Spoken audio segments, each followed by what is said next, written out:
Grizzly Bear theme mandolin. Here we go. I have total like brain freeze on how to create the bear face carving out of the headstock. A few ideas, but I figure while I'm bouncing those around endlessly, I'm gonna do the stuff that I need to do regardless of how that carving goes. Things like making sure the bridge is sitting well, slotting the saddle on the bridge, finding the proper bridge location for intonation, setting the actual final nut height. Right now you can see it's kind of like a dobro height. So there's still a lot to do. Sometimes it's easy to get paralyzed by just this one aspect, and then you lose sight of everything else that still needs to be done. So that's kind of my Achilles heel sometimes, when you're kind of creating an instrument, is you just forget everything else and you're just like mentally stuck and hung up. So anyway, I won't bore you with the details of how long that's been going on, but I'm going to continue putting the rest of the strings on, final intonation, and then work on the final sanding, design the truss rod cover, finish the nut and polish it. But it's getting there. And it's always cool when you first even just put these two outer strings on. I have a really good feeling this is going to be an awesome sounding mandolin. You can kind of just tell as you're tuning it up, like if it really starts to just kind of wake up. So this is a very exciting part, I think. So another thing I will do is I want these strings to be able to bottom out with the bridge totally dialed into low setting. Right now it's not. So that tells me I need to take some material off of the saddle part and maybe even the footprint of the bridge just to lower it down a bit more. So I'm gonna put some more strings on here, ramble a bit more. I'm putting on the medium light GHS. It's 11, 16, 24, and 38 gauge. Sometimes when you're building custom instruments, you're going to choose different strings based off of how you've braced it, how you've carved everything. And I think for the Sitka spruce, kind of like a medium gauge would be best, just because Sitka is super strong stuff. I think I would kind of use a lighter or light medium if it was like an Engelmann, and depending on how I decide to carve the recurve into it. There was a time where I did not really give a damn about strings. I was like, strings are strings, like whatever. But it does make a difference. I mean, there are a lot of variables, but I definitely think strings, especially the gauge string, can make a difference. I mean, to me, right off the bat, that sounds really sweet, really strong.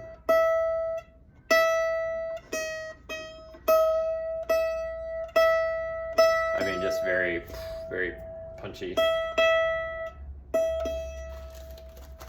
The other benefit of doing all this work now, again, I'm just gonna ramble a little bit while I do this. The strings, when I first started building, I just didn't fully understand how to prioritize like the tasks and the overall flow. So I'd have the instrument like done basically, and then I would be like, well, now I'm gonna put the hardware on, set up the action with the nuts and all that stuff, and dang, like that's a good way to kind of undo a lot of hard work as far as the finish. Just it increases the chance for error or messing things up.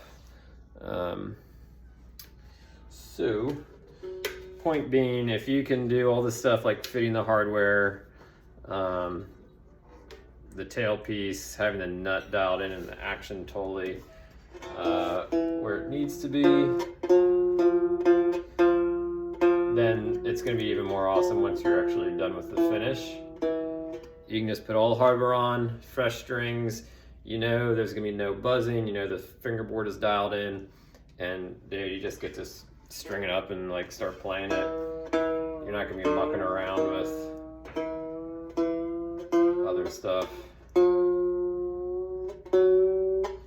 That was always kind of a downer. Like, you think you finish the instrument, you put strings on it, visually it looks done, but then you start playing, you're like, oh, there's a high fret here on the 8th fret or whatever, and then you have to just go through more strings and waste time and get frustrated. So with the headstock, my big hang up, I think I'm just definitely largely being indecisive about it. And I definitely appreciate the client being patient about it. I'm just trying to figure out a way to make it like a 3-dimensional, like it's coming out of the headstock. And I think I'm close. I've done a few rough drafts for like a bear face, and then I chose the headstock veneer to kind of be like, if you're looking at a grizzly bear and they're walking towards you or running at you, first of all, that'd be pretty bad. Second of all, I think you need to question your life choices of what put you in that situation. And thirdly, if you're looking at it, I kind of feel like its legs would be down. So that means the fur and the grain of the fur would be down and vertical. And so that's why I chose this walnut veneer, because it's like, if there's a face here, that's gonna be coming out. So I want that grain to be a different grain than this headstock veneer, which is gonna kind of mimic, if you're looking at the front, like its legs. So, I don't think I explained that super well, but that's kind of where my brain is at with thinking about it. I'm gonna do some like gold mother of pearl for the eyeballs, and then I want the mouth to be like open, black, maybe do some pearl for the teeth. I don't know, because you don't want the pearl to overshadow the rest of the concept of what you're doing. So I think it is trying to find that balance, and maybe that's my hang up. A month or so ago, I was actually in New Mexico, and like I feel like I spent a lot of that trip kind of trying to find the solution or find like an inspiration or a method for how to approach that task. And it's cool, like in Santa Fe, there's like so many artists and everything, and galleries to go in, and all forms of artwork. I feel like I got to see a lot of different techniques and medium being used, and it gave me some ideas of how to approach this final task. And the trip to New Mexico was also great because it just kind of helped me reset, I think, mentally, as far as a project like this and some other builds I'm working on where you just feel like mentally stuck, and like, you know, you keep having the same thought about the problem you're trying to solve. And that can be frustrating and kind of demoralizing. Like,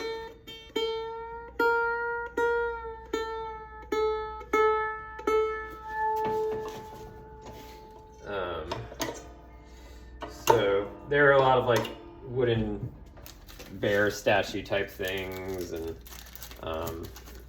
some people use like different copper. They use copper differently, and not all of them were bear things, but it made you kind of think about different ways to look at a problem you're trying to solve. All right, one more string, then we'll tune up, and this will be kind of cool. You get to hear it come to life in real time, and you get to kind of see in real time stringing up a mandolin. Very exciting.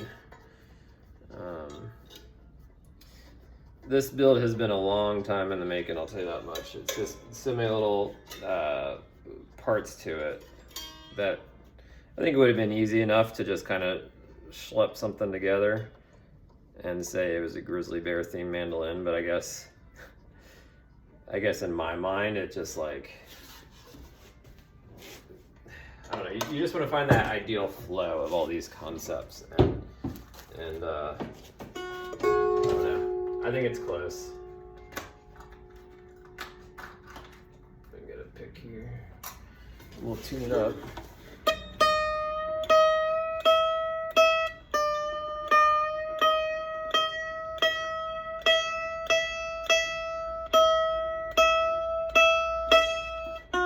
The other thing I'm gonna do, I forgot to mention earlier, is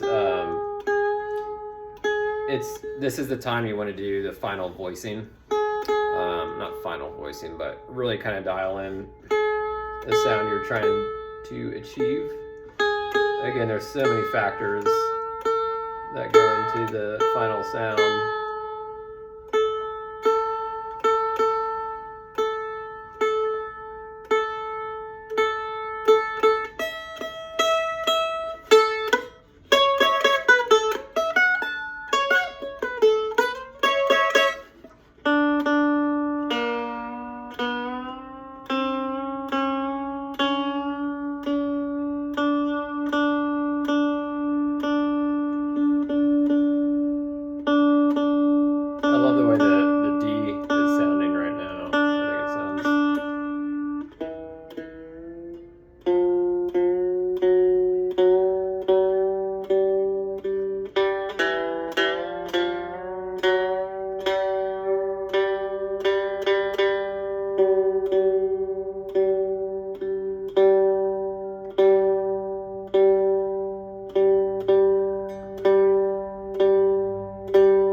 The other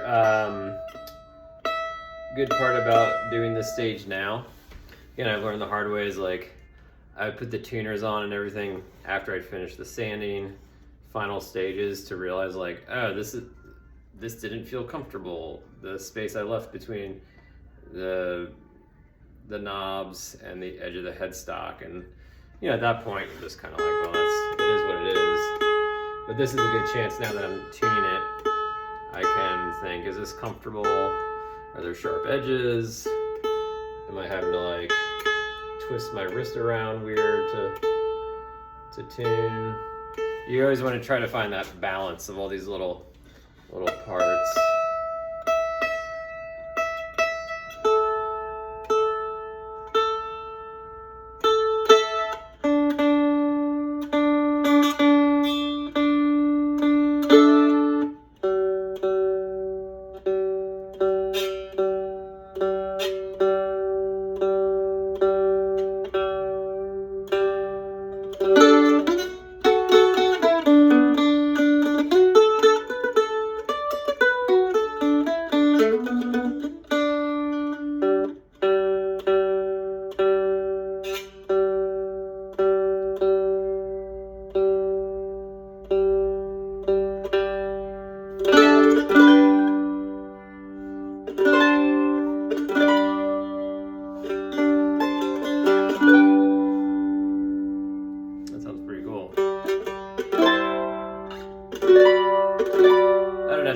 Picking up on it, but it's very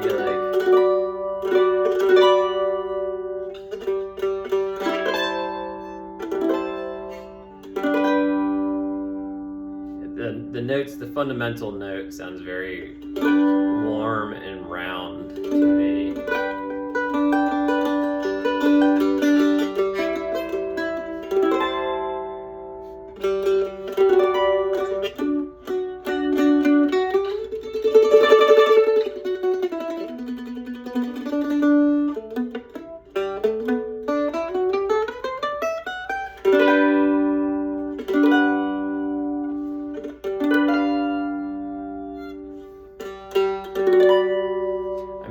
so I don't think I would really change the size of the sound ports much at all. I feel like this is pretty nice.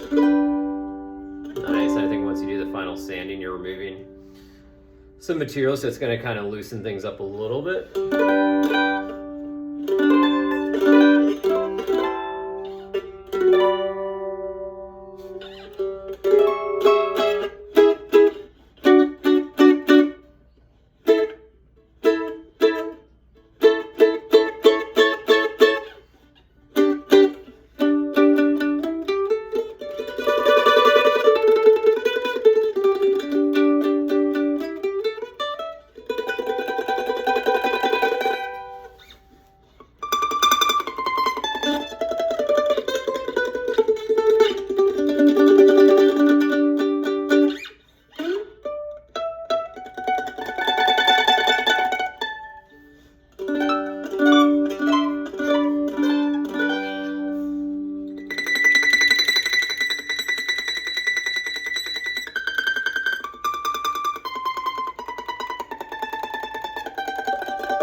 So action's still super high, but I think for initial.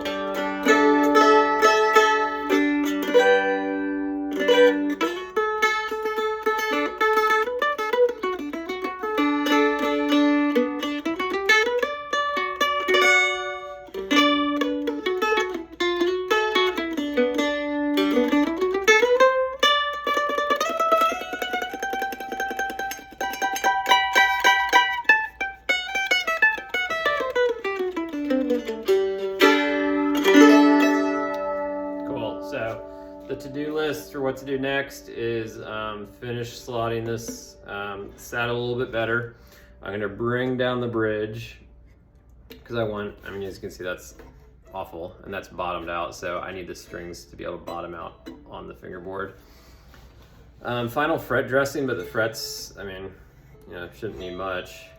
I need to lower the action at the nut a lot so that I want the strings to be about 9 to 10 thousandths of an inch above the first fret, so those need to come down a bunch. Need to make the truss rod cover and figure out, you know, if I should do pearl or walnuts or ebony, kind of just see what overall flow is. I need to do final sanding on everything, re-detail the paw prints, discuss with the client, are we going to stain it like a brown color? Yeah, backboard is just incredible. Piece of walnut. I'm gonna round the edges here. I like it to be nice and smooth so that when you're tuning the mandolin, you know, it's comfortable to play. Obviously finish polishing the nut. I want that to be nice and shiny. And then the last task, the headstock carving. So it's so close, like it's so close, but also very far away, but we're getting there. All right, I'm gonna get to work on all this stuff. Onward.